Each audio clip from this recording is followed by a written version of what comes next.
সেইবিলাকক মানে সভ্য মানুহ বুলি নকৈ ইতৰ প্ৰাণীৰ অশ্লীল নৃত্য গীত বুলি বিহুটোক প্ৰথমতে নামাঙ্কিত কৰিছিল। অৰ্থাৎ আজি যি সময়ত বিহুটো একেবাৰে শিক্ষিত মানুহৰ হাতলৈ গুচি গ'ল, বিহুটো একেবাৰে ধনী মানুহবিলাকৰ হাতলৈ গুচি গ'ল, বিহুটো একেবাৰে আগভাগত থকা মানুহবিলাকৰ হাতলৈ গুচি গ'ল, আগতে অকল গাঁৱৰ খেতিয়ক ৰাইজেহে বিহুটো পালন কৰিছিল। বিহু পালন কৰিবৰ সময়ত বহাগ বিহু কি কৰে যে কেইদিনমানৰ পাছতে আমি ৰুব লাগিব, কঠীয়া পাৰিব লাগিব। গতিকে কঠীয়া পৰাৰ আগত যিখন পথাৰত খেতি কৰিব সেই খেতি পথাৰখনত ডেকা আৰু গাভৰুবিলাকে একেলগতে নাচে। পৃথিৱীৰ সব জাতিৰে এনেকুৱাকে খেতিৰ লগত এনেকুৱা নাচৰ সম্পৰ্ক আছে আৰু সেইকাৰণে এই নাচটো, এই ফেষ্টিভেল, এই উৎসৱটো ইংৰাজীত ফাৰ্টিলিটি ফেষ্টিভেল বুলি কোৱা হয়। প্ৰথম কামটো হ'ল নিজৰ যিটো মূল খেতি সেইটো গোটেই বছৰত কৰিব পৰাৰ ব্যৱস্থা, কিন্তু আমাৰ নাই। আমি বানপানীৰ কাৰণে খেতি কৰিব নোৱাৰো, আমাৰ খৰাং হলে খেতি কৰিব নোৱাৰো, আমি খৰাং হলে ভেকুলীৰ বিয়া পাতো। অথচ পৃথিৱীৰ সব মানুহে জানে যে ভেকুলীৰ বিয়া পাতিলে কেতিয়াও বৰষুণ নহয়, এইবোৰ মিছা কথা। কিন্তু আমি এনেকুৱা এখন চৰকাৰ আজিলৈকে কেতিয়াও পোৱা নাই, এনেকুৱা এজন নেতা কেতিয়াও পোৱা নাই যি কব যে সূতা কম্বল নহয়, অৰুণোদয় আঁচনি নহয়, 10,000 টকাৰ হেৰি নহয়। কিন্তু আচল কথাটো হ'ল যদি অসমীয়া জাতিটোক আগবঢ়াই লৈ যাব লাগে আমি বছৰৰ সকলো সময়তে খেতি কৰা ৰাজ্যত পৰিণত কৰিব লাগিব অসম। যিদিনা বছৰৰ সকলো সময়তে খেতি কৰা ৰাজ্যত পৰিণত হ'ব আকৌ বিহুটো পথাৰলৈ লৈ যাব। এতিয়া টাউনলৈ গৈ আছে, গতিকে এতিয়া এজন বন্ধুৱে কৈ আছে যে বান্দৰৰ কাৰণে খেতি কৰিব নোৱাৰি। বান্দৰৰ কাৰণে খেতি কৰিব নোৱাৰি। আপুনি ভাবকচোন, যি অসমীয়া জাতিয়ে মোগলক 17 বাৰ আক্ৰমণ কৰিছিলে সেই অসমীয়া জাতিয়ে যদি আজি বান্দৰৰ কাৰণে খেতি কৰিব নোৱাৰো বুলি কয়, হয় নে নহয় কওক? তাৰমানে আমি কি কৰিছো, আমি খেতিটোক এতিয়া চিৰিয়াছলি লোৱা নাই।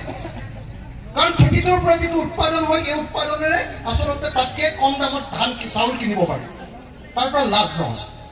যদি পথাৰখনত 3বাৰ 4বাৰ খেতি কৰিব পাৰি আৰু যদি ট্ৰেক্টৰলৈ খেতি কৰিব পাৰি, ভাল বীজেৰে খেতি কৰিব পাৰি আৰু যদি ভাল দাম পায় তেতিয়াহ'লে অসমৰ সব মানুহে খেতি কৰিব। কোনো ল'ৰা বেংগলোৰলৈ নাযায়, কোনো ল'ৰা চেন্নাইলৈ নাযায়, কোনো ল'ৰা গুজৰাটলৈ নাযায় হাজিৰা কৰিবৰ কাৰণে, কোনো কেৰেলাত গৈ মাছ মাৰি মৃত্যুবৰণ কৰিবৰ কাৰণে বা চিকিউৰিটি গাৰ্ড হ'বলৈ নাযায়।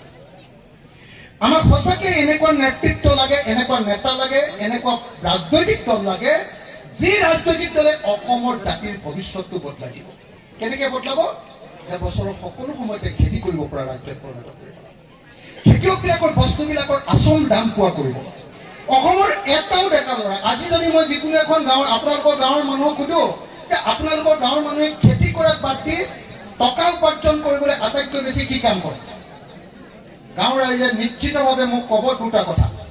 মই জানো সব মিটিঙতে মই সুধো এইটো কথা, ক'ব যে আমাৰ গাঁৱৰ ল'ৰাবিলাকে মিস্ত্ৰীৰ লগত যোগালী কৰিবলৈ যায়, নহ'লে বেংগলোৰ বা চেন্নাইত বা কেৰেলাত গৈ চিকিউৰিটি গাৰ্ড কৰিবলৈ যায়।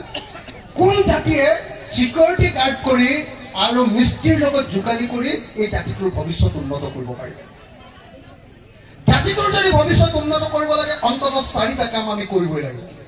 1 নম্বৰ, বছৰৰ সকলো সময়তে পথাৰত খেতি কৰাৰ ব্যৱস্থা কৰিব লাগিব আৰু তাৰ কাৰণে চৰকাৰে প্ৰত্যেকটো পথাৰত পানী যোগানৰ ব্যৱস্থা কৰিব লাগিব। নম্বৰ 1। নম্বৰ 2, পথাৰত উৎপাদন হোৱা বস্তুবিলাকৰ আচল দাম পাব লাগিব।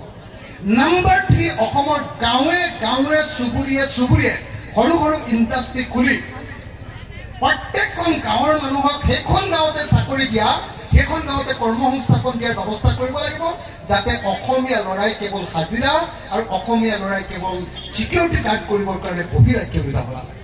আৰু 4ৰ্থ, আমাৰ বজাৰখন অম্বিকাগিৰিয়ে কৈ গৈছে যে অসমীয়া জাতি যদি সঁচাকৈ উন্নতি কৰিবলৈ হয় পথাৰ আৰু বজাৰ আমাৰ হাতলৈ আহিব লাগে।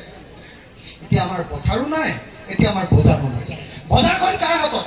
আজি এই যে মই চোলাটো পাঞ্জাবী চোলাটো পিন্ধি আহিছো, এইটো মই কিনি আনিছো অনলাইনত।